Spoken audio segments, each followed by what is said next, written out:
नमस्कार,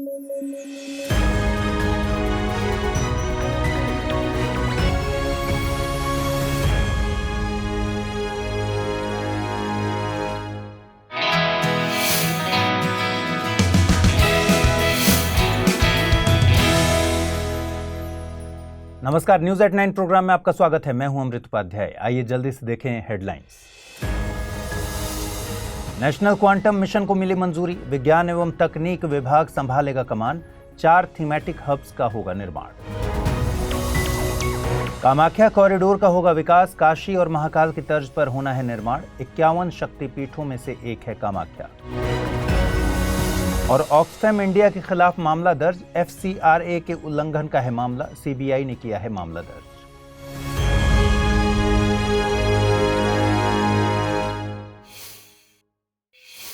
खबरों की शुरुआत करने से पहले आप सबके लिए जरूरी सूचना दोहरा दूं कि स्टडी IQIS हिंदी की टीम ने चौथा लाइव फाउंडेशन बैच 22 अप्रैल शाम 6 बजे से शुरू करने का निर्णय लिया है। इस कोर्स में अभी स्पेशल डिस्काउंट चल रहा है। सिविल सर्विसेज डे के मौके पर अमृत लाइव कोड का प्रयोग करने पर यह कोर्स आपको 17,499 रुपए में हासिल हो सकेगा। 21 अप्रैल तक ये छूट बरकरार रहेगी। चलिए खबरें शुरू करें। यूनियन कैबिनेट ने NQM यानी नेशनल क्वांटम मिशन को मंजूरी दी है। 6,003 करोड़ रुपए का यह मिशन क्वांटम कंप्यूटिंग तकनीक में रिसर्च और डेवलपमेंट को फंड करेगा। मिशन को विज्ञान और तकनीक विभाग के द्वारा लागू किया जाएगा। अभी इस दिशा में केवल 6 देश ही काम कर रहे हैं। इनमें USA, Canada, France, Finland, China और ऑस्ट्रिया शामिल हैं। भारत भी अब इस लीग में शामिल हो जाएगा। इस मिशन के तहत 4 थीमेटिक हब्स यानी T हब्स गठित किए जाएंगे। इनमें quantum computing, quantum communication, quantum sensing and metrology और क्वांटम मटेरियल्स डिवाइसेज शामिल हैं। मिशन के तहत अगले 8 सालों में 50 से 1000 क्यूबिट रेंज के क्वांटम कंप्यूटर विकसित किए जाएंगे। इसके तहत ग्राउंड स्टेशन और रिसीवर के बीच 3000 किलोमीटर के लिए सैटेलाइट आधारित कम्युनिकेशंस विकसित किए जाएंगे। NQM में QKD यानी क्वांटम की डिस्ट्रीब्यूशन के तहत कम्युनिकेशन लाइन विकसित की जाएगी। QKD एक सुरक्षित कम्युनिकेशन तकनीक है जो कि क्रिप्टोग्राफिक प्रोटोकॉल विकसित करने के लिए क्वांटम फिजिक्स का प्रयोग करती है। इसमें कम्युनिकेशन के लिए दोनों पक्षों के बीच एक सीक्रेट की साझा की जाती है। इससे मैसेज को एनक्रिप्ट या डिक्रिप्ट किया जाता है। क्वांटम कम्युनिकेशन कई मामलों में सुरक्षित कम्युनिकेशन मुहैया कराता है। आपको बता दें कि क्वांटम कंप्यूटिंग में बेसिक यूनिट के तौर पर बाइनरी बिट्स के बजाय क्यूबिट्स का प्रयोग किया जाता है। ये परंपरागत कंप्यूटर्स की तुलना में कई गुना तेज और ऑथेंटिक होते हैं। असम सरकार जल्द ही मां कामाख्या कॉरिडोर पर काम शुरू करेगी। कॉरिडोर को काशी विश्वनाथ और महाकाल कॉरिडोर की तर्ज पर विकसित किया जाएगा। मां कामाख्या या कामेश्वरी इच्छा के प्रसिद्ध देवी हैं। ये मंदिर असम के गुवाहाटी में नीलांचल पहाड़ी के ऊपर ब्रह्मपुत्र नदी के तट पर स्थित है। कामाख्या मंदिर धरती पर मौजूद 51 शक्तिपीठों में सबसे प्राचीन है। भारत में प्रचलित तांत्रिक शक्तिवाद पंथ का केंद्र बिंदु है। एक मान्यता के मुताबिक इस मंदिर को नरकासुर नाम के राक्षस ने मां कामाख्या के सम्मान में बनवाया था। मंदिर का पुनर्निर्माण कामता राजवंश के अंतिम शासक नर नारायण के संरक्षण में करवाया गया था।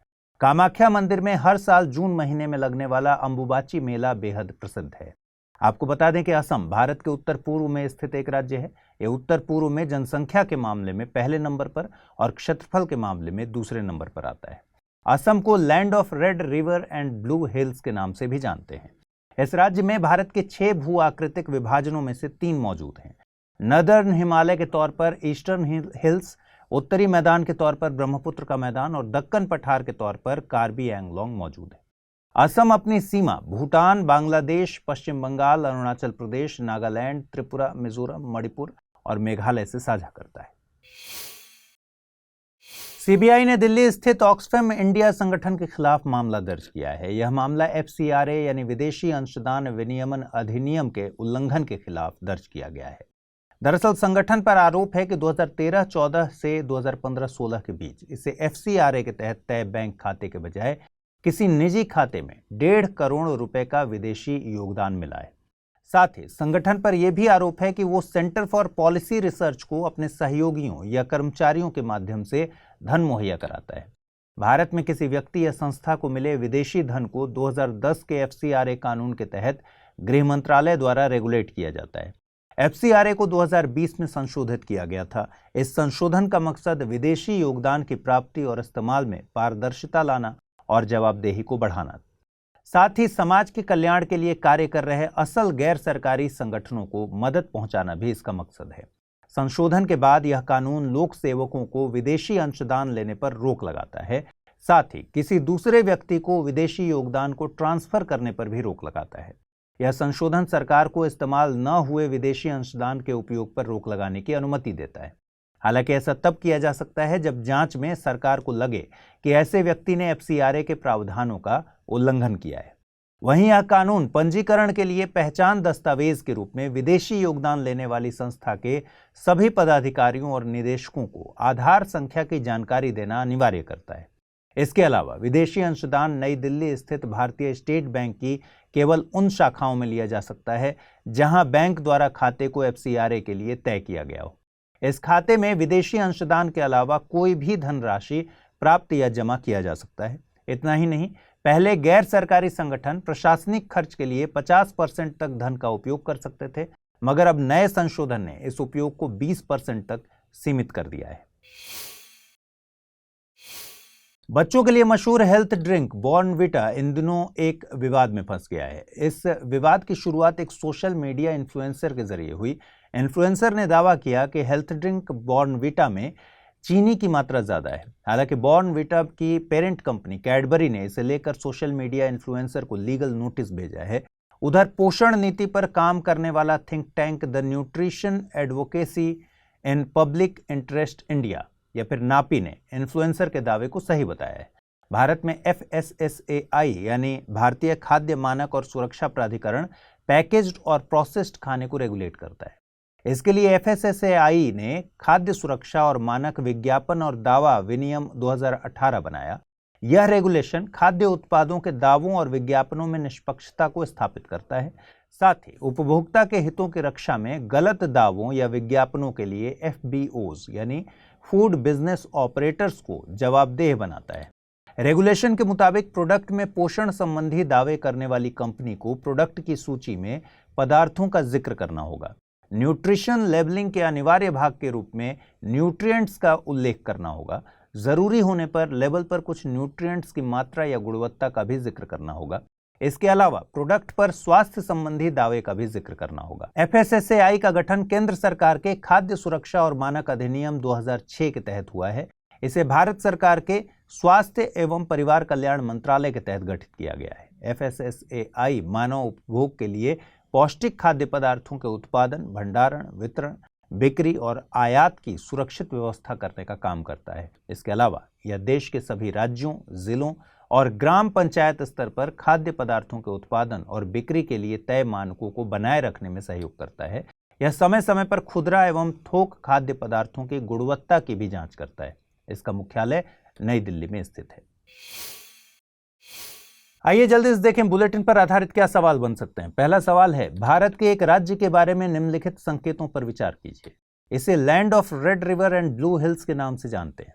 इसमें भारत के 6 में से 3 भू आकृतिक प्रभाग हैं। राज्य अंबुबाची मेले के लिए प्रसिद्ध है। दिए गए संकेतों के आधार पर राज्य की पहचान करनी है। कर्नाटक, आंध्र प्रदेश, असम या फिर छत्तीसगढ़। अगला सवाल है, निम्नलिखित में से किस राज्य समूह की सीमाएं असम से लगती हैं? पश्चिम बंगाल, अरुणाचल प्रदेश, नागालैंड, त्रिपुरा या फिर पश्चिम बंगाल, सिक्किम, नागालैंड, त्रिपुरा या मिजोरम, मणिपुर, सिक्किम, मेघालय या अरुणाचल प्रदेश, नागालैंड, त्रिपुरा, सिक्किम। अब देखते हैं पिछले बुलेटिन पर आधारित क्या सवाल मैंने पूछे थे और उनके सही जवाब क्या हैं। पहला सवाल था, मैल्कम आदिशेषिया पुरस्कार 2023 के लिए किसे चुना गया?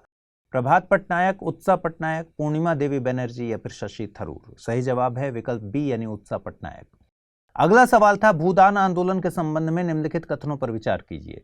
इसकी शुरुआत स्वतंत्रता से पूर्व हुई थी। आचार्य विनोबा भावे इसके अग्रणी नेता थे। यह एक बाध्यकारी आंदोलन था। सही कथन को कूट के जरिए चुनना था। केवल एक, केवल दो, केवल एक और तीन, एक, दो और तीन। सही जवाब है इसका विकल्प बी यानी केवल दो सही है। इसकी शुरुआत स्वतंत्रता के बाद हुई थी। यह एक स्वैच्छिक आंदोलन था।